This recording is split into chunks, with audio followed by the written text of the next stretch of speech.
¿Qué tal? Buenas tardes a todos los medios de comunicación. Gracias por acudir a esta rueda de prensa posterior al Consejo de Ministros y de Ministras. Como saben todos los españoles y también los medios de comunicación, porque se han hecho eco de ello, el pasado 23 de diciembre el Consejo de Ministros aprobó un Real Decreto Ley que contenía dos paquetes de acciones, uno económico y otro destinado a mantener el escudo social desplegado durante todos estos meses y años, yo diría, por parte del Gobierno de coalición progresista. Como saben, lamentablemente, ese Real Decreto Ley no obtuvo el apoyo necesario para ser convalidado en el Congreso de Diputados y Diputadas el pasado miércoles, algo que generó mucha incertidumbre y también inquietud en buena parte de nuestra ciudadanía. Desde ese mismo instante, el Gobierno de España se puso a trabajar para encontrar una solución, porque, como saben, nuestra principal prioridad siempre ha sido y sigue siendo la misma, y es impulsar el crecimiento económico y la creación de empleo, como hemos visto hoy con los datos de la EPA, y lograr que esos frutos del crecimiento económico se redistribuyan a favor de la mayoría social de ciudadanos y de ciudadanas. Hoy quiero informarles de que tras una larga negociación, el Consejo de Ministros ha aprobado un nuevo Real Decreto Ley social que contiene la práctica totalidad de las medidas del escudo social que aprobamos el pasado mes de diciembre. Hablamos de un total de 29 medidas que incluyen la revalorización de las pensiones conforme al IPC de nuestros jubilados y jubiladas, la mejora de las pensiones mínimas, las ayudas a los municipios, a los hogares, a las empresas afectadas por la terrible dana de Valencia, las ayudas al transporte público gratuito o las ayudas a los afectados del volcán de la isla de La Palma, por citar algunas de ellas que han sido las que han concentrado la atención y la preocupación lógica por parte de muchísimos ciudadanos y ciudadanas y, lógicamente, también de los medios de comunicación. Este Real Decreto Ley, además, incluye una medida adicional que no figuraba en el anterior y que el Gobierno ya anunció, personalmente lo hice, hace unas semanas en materia de vivienda, y es la creación de un sistema público de avales y garantías para propietarios y también para inquilinos. En lo que respecta al paquete económico, sin duda alguna también importante, les comunico que el Gobierno ya está negociando con los grupos parlamentarios para que pueda ser aprobada en cuestión de semanas. Estamos hablando de medidas importantes, por ejemplo, para la industria electrointensiva, también para la industria de la automoción, con el plan MOVES, o las entregas a cuenta para mejorar la financiación de las comunidades autónomas. Es decir, hablamos de medidas que son necesarias, pero sobre todo que son buenas para el país. Medidas que nos piden las administraciones públicas, por ejemplo, las entregas a cuentas, o también el tejido productivo, por ejemplo, las ayudas al impulso de la compra del vehículo eléctrico. Medidas para seguir impulsando el extraordinario momento económico que vive nuestro país, por lo que espero cuenten con el apoyo de una amplia mayoría de grupos parlamentarios en las Cortes Generales, al menos de aquellos que comparten la voluntad de que nuestro país siga liderando el crecimiento económico y la creación de empleo en Europa, como estamos haciendo hasta ahora. Los datos que hemos conocido esta mañana de la encuesta de población activa, de la EPA, son una buena, yo diría una extraordinaria prueba de lo que estamos logrando en un contexto tan complejo como el que está atravesando Europa y también la comunidad internacional. España registró en el año 2024 la tasa de paro más baja de los últimos 16 años. La tasa de paro más baja de los últimos 16 años. Y creó casi 500.000 de nuevos puestos de trabajo. Y las previsiones que tenemos para el año 2025 y el año 2026 son también de un intenso ritmo en la creación de empleo. Hoy representamos, para que nos hagamos una idea, el 40% del crecimiento económico del conjunto de la Unión Europea. Este progreso tan notable no es mérito en exclusiva de la política económica del Gobierno que venimos desarrollando durante estos últimos 7 años, es de todos los grupos parlamentarios que lo hacen posible con sus votos, también de las empresas, de los trabajadores y del conjunto de la sociedad española. Y a todos ellos, a todas ellas, me gustaría darles las gracias. Miren, yo creo que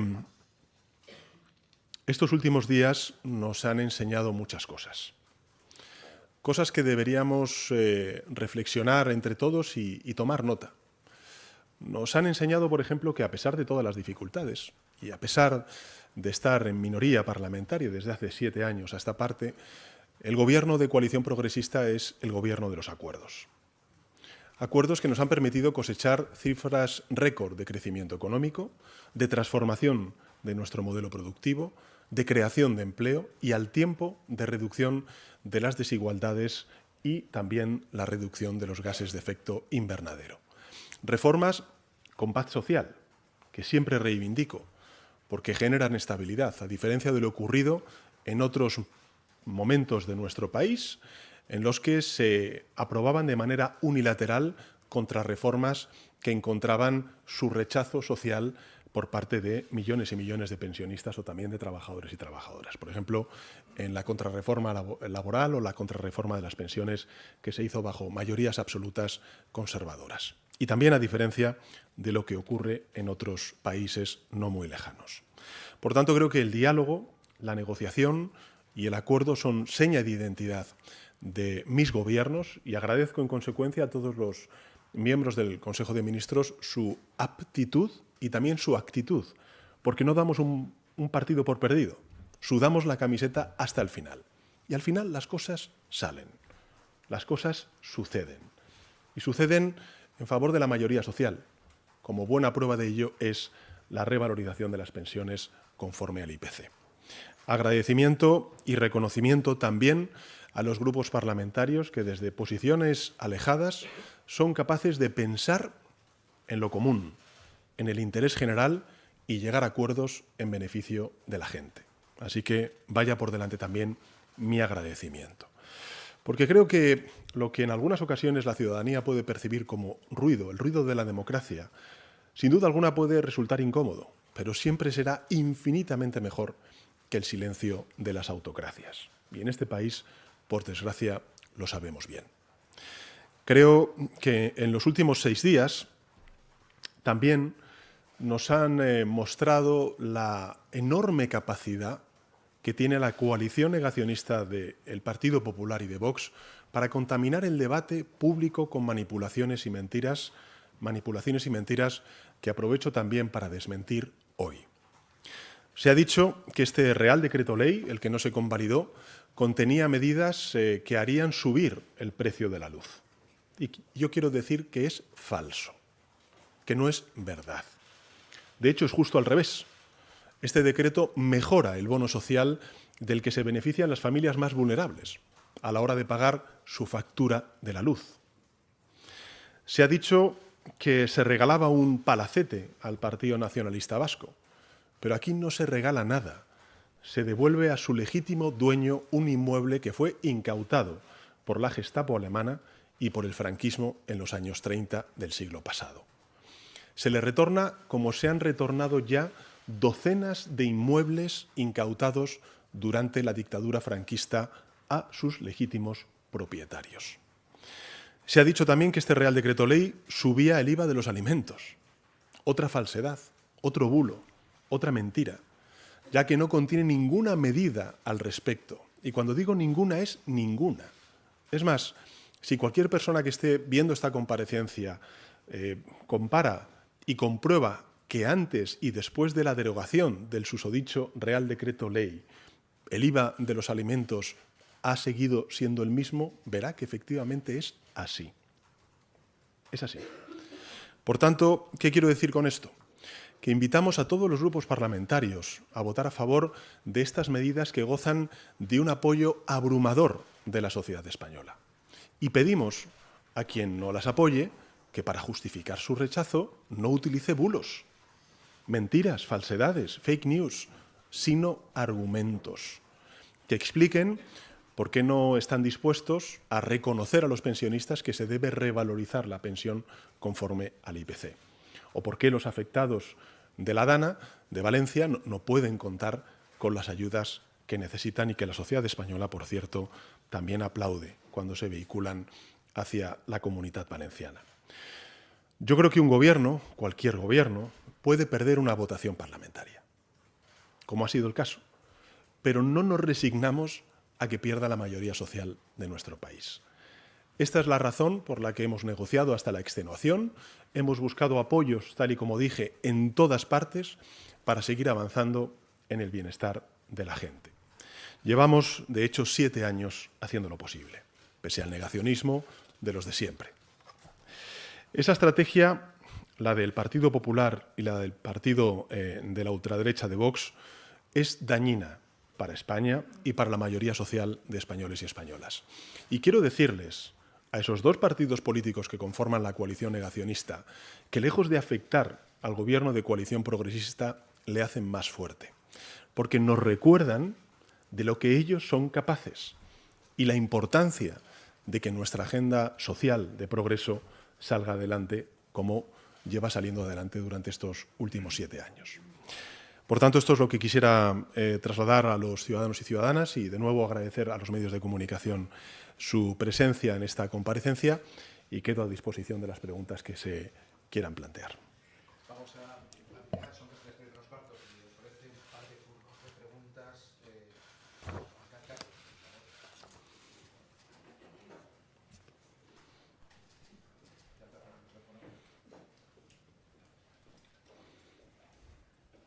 Sí, presidente. En concreto le quería preguntar por una medida que se ha debatido muchos estos días, ¿cómo queda el escudo antidesahucios y, sobre todo, si tienen el apoyo de todos los grupos, no solo de Junts, para aprobar este decreto, o puede pasar que caiga por otro lado? Si han hablado con todos y está garantizado. ¿Qué va a pasar con la cuestión de confianza? Nos está diciendo Junts que se va a tramitar finalmente la cuestión de confianza. ¿Cómo se va a tramitar? ¿Con qué redacción? Y usted dijo que no iba a trocear el decreto y al final lo ha tenido que trocear. Dijo que no iba a tramitar la cuestión de confianza y al final lo ha tenido que hacer. ¿Por qué ha hecho este giro? Y en general, lo estaba usted comentando, pero en general, ante los españoles que hayan visto esta semana, ¿cree que la política española ha dado una buena imagen esta semana? ¿Hay algo que se puede hacer para que la legislatura, el resto que queda, no sea así? Gracias. Bueno, muchas gracias, Carlos, por sus preguntas. En relación con la primera, el Real Decreto Ley mantiene las medidas antidesahucios y lo que hace es complementarla con una medida que ya anuncié precisamente cuando planteamos la nueva estrategia de política de vivienda sobre los avales a propietarios y a inquilinos. En segundo lugar, sobre la cuestión de confianza, efectivamente hemos llegado a un acuerdo con Junts per Catalunya, ya conocerán ustedes el redactado, pero en fin, verán que efectivamente lo que se reconoce es lo que dice la Constitución. La competencia constitucional sobre la cuestión de confianza recae en la presidencia del Gobierno de España previa deliberación del Consejo de Ministros. Y respecto a la tercera de las preguntas, mire, yo creo que con todas las dificultades que está atravesando el mundo, las dificultades también de un gobierno en minoría parlamentaria, el primer gobierno de coalición de la historia democrática de nuestro país durante estos más de 40 años de democracia, el que hoy tengamos una economía que crece a más del 3% en el año 2024 y que va a tener un crecimiento económico superior también a la media europea en el año 2025 y en el año 2026. Que tengamos unas cifras récord de creación de empleo, de medio millón, casi medio millón de nuevos empleos, con una EPA que sitúa en casi 21.900.000 las personas que están trabajando y también están cotizando a la Seguridad Social, y que tengamos una de las tasas de paro más bajas de los últimos 16 años, la más baja en concreto de los últimos 16 años, y además estemos reduciendo los gases de efecto invernadero mientras crecemos y, por tanto, nos adaptamos y mitigamos el cambio climático, y además estemos reduciendo la desigualdad en nuestro país, y ahí hay indicadores que efectivamente lo dicen, o también que estemos resolviendo crisis constitucionales muy difíciles, muy complejas, como la que tuvimos en el año 2017, en fin, ¿qué quiere que le diga? Las dificultades son las que son, este gobierno suda la camiseta, no da un partido por perdido y aporta soluciones donde otros lo único que hacen es negar la mayor, negar la revalorización de las pensiones. Y, por cierto, no lo hacen por fastidiar solo, que también. Lo hacen porque tienen una visión de la sociedad completamente diferente a la de este gobierno de coalición progresista. Donde nosotros vemos un derecho, ellos ven una mercancía con la que hacer negocio. Por eso votan en contra de revalorizar las pensiones, por eso lo que hacen es insostenible la financiación del sistema público de pensiones cuando gobernaron, o por eso lo que hacen es plantear, bueno, pues allí donde gobiernan en las comunidades autónomas, la privatización de servicios esenciales como la sanidad, la dependencia o la educación. ¿Por qué, si no, el Partido Popular se opone a las entregas a cuenta? Si no es sino financiar a las comunidades autónomas en aquellos pilares del estado del bienestar que son competencia de las comunidades autónomas. Yo creo que, más allá, efectivamente, de los avatares de distintas votaciones que se puedan hacer en el Parlamento, como he dicho antes, se pueden ganar o perder votaciones, lo que no está dispuesto este Gobierno es a que la mayoría social pierda sus derechos.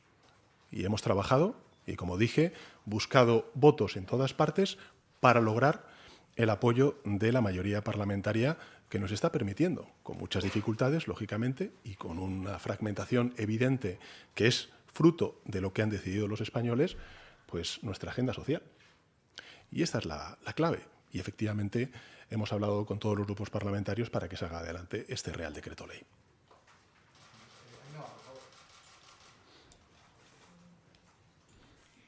Buenas tardes, presidente. Yo querría atornillar un poco más la pregunta de mi compañero Carlos. Más allá de que se tramite esa cuestión de confianza, ¿está usted dispuesto a someterse a la cuestión de confianza? Porque ustedes han defendido que no había necesidad ni intención de hacerlo y, dado que es una prerrogativa exclusiva del presidente del Gobierno, si están dispuestos a ir un paso más allá y someterse a esa cuestión de confianza. Y se ha levantado también esa congelación de las negociaciones entre Junts y el Partido Socialista. Querría preguntarle qué garantías tiene hoy de que la negociación de los presupuestos generales del Estado va para adelante y es posible que haya unas cuentas para el próximo ejercicio. Muchas gracias. Bueno, muchísimas gracias, Ainhoa, porque esto de atornillar no hay ningún problema. Yo respondo a todas las preguntas que ustedes me hacen. Uno, sobre la cuestión de confianza, efectivamente es una prerrogativa constitucional de la Presidencia del Gobierno previa deliberación del Consejo de Ministros. Y ya le adelanto que el Gobierno no ve necesidad de hacerlo. Y dos, yo entiendo que ya ustedes dan por amortizado la convalidación de este Real Decreto Ley, cosa que también agradezco, y lo que les digo es partido a partido. Partido a partido, porque creo que efectivamente hoy es una gran noticia para nuestros pensionistas, para los jóvenes que utilizan el transporte público gratuito, para los afectados de la Dana y también, lógicamente, de la isla del Volcán de La Palma, en definitiva, todos aquellos que están hoy, bueno, pues reflejados en este Real Decreto Ley, que es muy importante.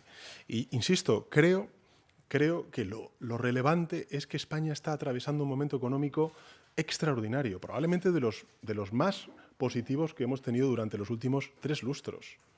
Más de 15 años. Es la tasa de paro más baja que tenemos en los últimos 16 años. Y yo creo que eso es fruto del esfuerzo colectivo, de mucho esfuerzo también del Gobierno de coalición progresista que hemos tenido que negociar con los agentes sociales, con la Comisión Europea, con los grupos parlamentarios, y que hoy, afortunadamente, gozamos de un crecimiento económico extraordinario, de una transformación de nuestro tejido productivo como no ha ocurrido durante muchos años, de una creación de empleo de calidad fundamental. No me han preguntado ustedes por el salario mínimo interprofesional, pero lo hemos subido en más de un 54%, lo vamos a volver a subir y efectivamente vamos a aprobar dentro de poco un Real Decreto Ley en el Consejo de Ministros para el año 2025. En definitiva, yo creo que estamos en un momento muy positivo que tiene un Gobierno comprometido con la redistribución de ese momento positivo en lo económico. Y es lo que estamos haciendo con políticas como las que aprobamos hoy en este Real Decreto Ley, que espero, deseo y contamos con un apoyo de la mayoría de grupos parlamentarios. E insisto, aquellos que quieran votar en contra, legítimamente podrán hacerlo. Lo único que les pido es que no engañen a la gente, que no utilicen bulos, ni desinformación, ni fake, que no creen angustia a la ciudadanía, que se posicionen con argumentos, pero no falaces, sino de verdad, reales, sobre el por qué ellos defienden un modelo de sociedad donde los derechos tienen que ser transformados en mercancías y, por tanto, en una mercancía de negocio para unos pocos, como está ocurriendo, por desgracia, en algunas comunidades autónomas gobernadas por el Partido Popular. Bueno, algunas, todas. Muchas gracias.